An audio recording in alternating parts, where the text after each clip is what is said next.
পরশুরাম ইচ্ছে করেই সেদিন তটিনীর দিকে চেম্বার চালিয়েছিল। কথাটা সৌরভ তটিনীকে জানায়। তটিনী পরশুরামের সম্পর্ক ভাঙতেই নোংরা পরিকল্পনা করেছে সৌরভ। অন্যদিকে তটিনীর বাবাকে জেলে পাঠালো তটিনী নন্দিনী, আর সারা জীবনের জন্য সত্যজিৎ মুখার্জির সাথে তটিনীর সব সম্পর্ক শেষ হয়ে গেল।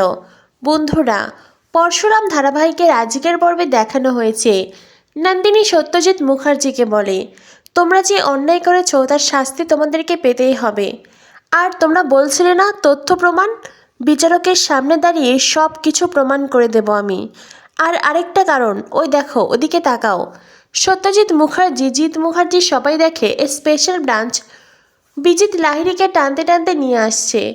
তখনই নন্দিনী জিৎ মুখার্জিকে বলে, তোমার মেয়েকে, তোমার হবু জামাই, তোমার আদরের হবু জামাই, সে তোমার মেয়েকে তুলে নিয়ে গিয়েছিল, অথচ এ বিষয়ে তুমি কোনো এফআইআর করনি। তখনই জিৎ মুখার্জি বলে, এফআইআর করিনি, বেশ করেছি। আমি এফআইআর না করে বেশ করেছি, তাতে তোর কী রে? তোর তাতে কি? আমি যদি এফআইআর না করি তার দায়িত্ব কি তুই নিয়েছিস? কে দিয়েছে তোকে এত দায়িত্ব? সব বিষয়ে তোর নাক গলানোর কোনো প্রয়োজন নেই।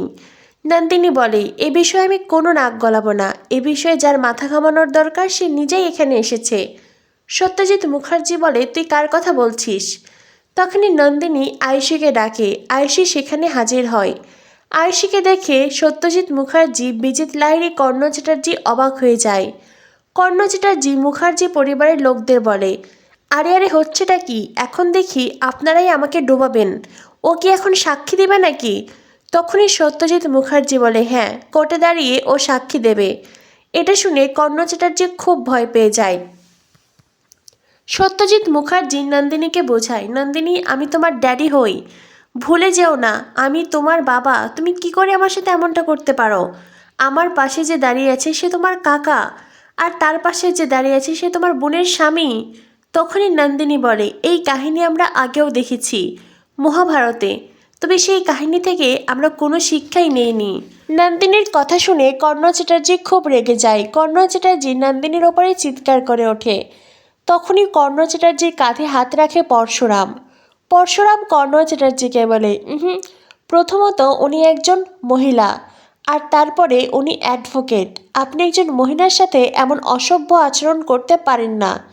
তখনই কর্ণ চ্যাটার্জি রেগে গিয়ে পরশুরামের জামার কলার চেপে ধরে।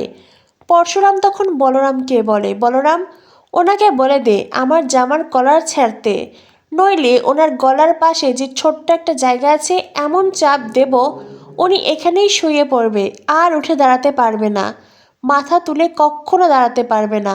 পরশুরামের কথা শুনে কর্ণ চ্যাটার্জি ভয় পেয়ে তার জামার কলার ছেড়ে দেয়। এরপরই পরশুরাম কর্ণ চ্যাটার্জিকে বলে, এমনিতেও আপনার কোনো দিন মাথা তুলে দাঁড়াতে পারবেন না। আদালতের ভেতরে মাথা নিচু করে দাঁড়িয়ে থাকতে হবে চোরের মতো, আর পাবলিক দেখবে কি করে আপনারা ভালো মানুষের মুখোশ পরে অন্যায় করেন, অপরাধ করেন।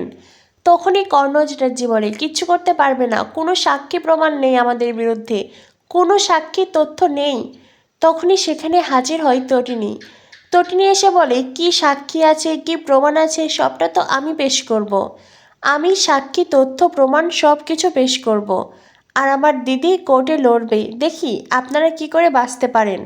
তখনই আরাধ্যা বলে, ছোটদি ভাই, একটা কথা ভুলে যাস না, যদি আজ আমার শ্বশুর মশাই, আমার স্বামী, আমার ড্যাডির কিচ্ছু হয়, তবে আমি তোকে ছাড়বো না, তোর জীবনের সব সুখ শান্তি আমি শেষ করে ফেলবো। তটিনী বলে, কাল রাতেও তুই এসেছিলি আমার বাড়িতে, আমাকে থ্রেট করে গেছিস, এখনও এ ধরনের কথা বলছিস। অবশ্য কথাই আছে, সৎ সঙ্গে স্বর্গবাস, আর অসৎ সঙ্গে নরকবাস। তুই কর্ণ চ্যাটার্জি কবির চ্যাটার্জির সাথে বাস করিস, তোর কাছ থেকে এর চাইতে ভালো আর কি ব্যবহার আশা করা যায়? তটিনী আরাধ্যাকে উপযুক্ত জবাব দেয়। তটিনী বলে, যাই হোক, এখন আমি তোর সঙ্গে তর্ক করে সময় নষ্ট করতে চাই না, চল কোর্টে চল, যা কথা হবে আদালতের ভেতরে বিচারকের সামনে কথা হবে। এদিকে বিজিত লাহিড়ীকে বলরামরা যখন ওখান থেকে নিয়ে যাচ্ছিল তখনই বিজিত একটা কৌশল খাটায়। সামনে দাঁড়িয়ে থাকা পুলিশের কোমর থেকে চেম্বার বার করে নেয়, আর পুলিশটা অসতর্ক থাকায় বিজিতকে ধরতে পারে না। বিজিত আয়েশিকে নিজের কাছে টেনে নেয়। বিজিত বলে, এক পাও কেউ এগোলে আমি একে শেষ করে ফেলবো। আয়েশি বেশ ভয় পেয়ে যায়, বারবার করে বিজিতকে অনুরোধ করে তার কোনো ক্ষতি না করতে, কিন্তু বিজিত স্পেশাল ব্রাঞ্চকে বলে আমার জন্য গাড়ি ডাকুন নইলে আমি একে শেষ করে ফেলবো। পরশুরাম, বলরাম, মায়া বারবার করে বিজিতকে শান্ত হতে বলে, চেম্বার নামাতে বলে, কিন্তু বিজিত কোনো কথাই শোনে না। এরপরেই বিজিতের লোকেরা একটি গাড়ি নিয়ে আসে। আয়েশিকে ধাক্কা দিয়ে বিজিত সেই গাড়িতে উঠতে চায়। তখনই পরশুরাম তার অ্যাকশন শুরু করে। পরশুরাম বিজিতকে বলে, এই স্পেশাল ব্রাঞ্চের অফিসার পরশুরামের হাত থেকে একটা মাছিও গলতে পারে না, আর তুই তো গাধা। এই বলে বিজিতকে আবারও মারতে থাকে পরশুরাম। এরপরেই বলরামরা আবারও বিজিতকে পাকড়াও করে, ওখান থেকে টানতে টানতে কোর্টের ভেতরে নিয়ে যায়। এদিকে দেখানো হয় পিকো বাড়িতে একা আছে। তটিনীর মা পিকোকে কল করে।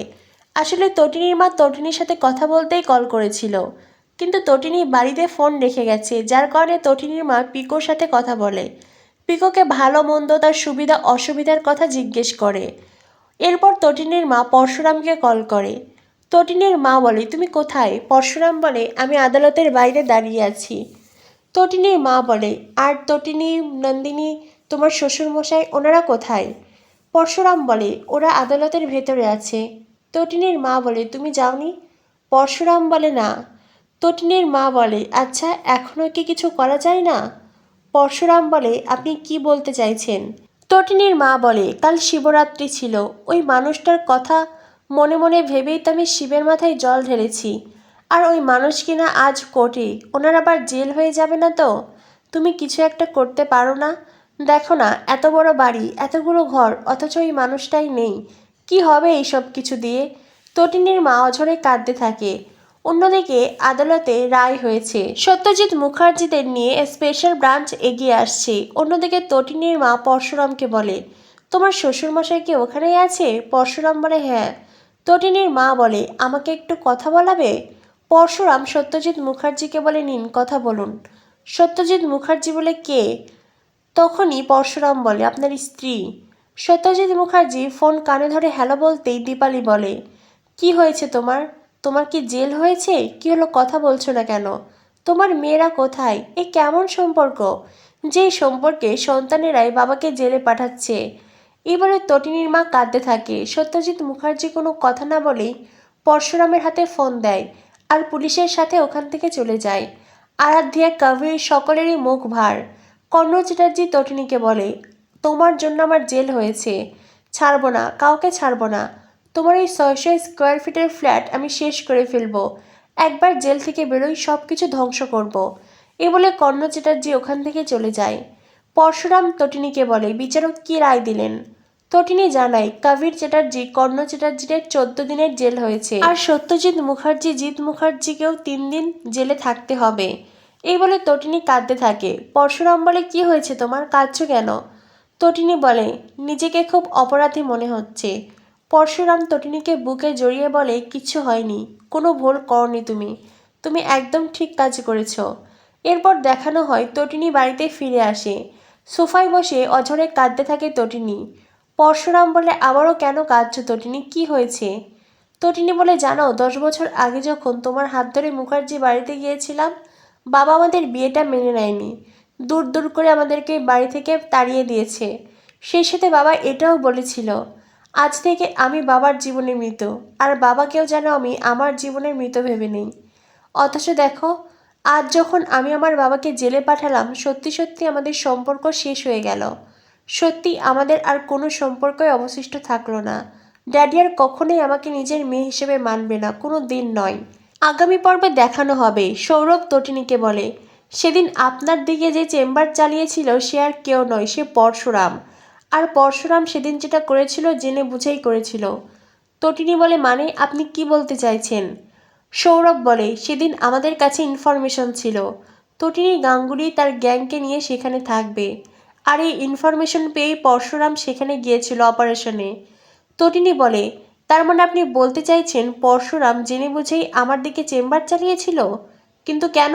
তো বন্ধুরা বুঝতেই পারছো, সৌরভ তটিনীর মনকে বিষিয়ে দিতে পরশুরাম তটিনীর সম্পর্ক নষ্ট করতে নোংরা খেলা খেলছে। সৌরভ কি তার খেলায় সফল হতে পারবে, নাকি পরশুরাম তটিনীর বিশ্বাস ভালোবাসায় সব চালই বানচাল হয়ে যাবে? কি হতে চলেছে পরশুরাম ধারাবাহিকে পরবর্তী আপডেট পেতে আমাদের সাথেই থেকো। ধন্যবাদ সবাইকে।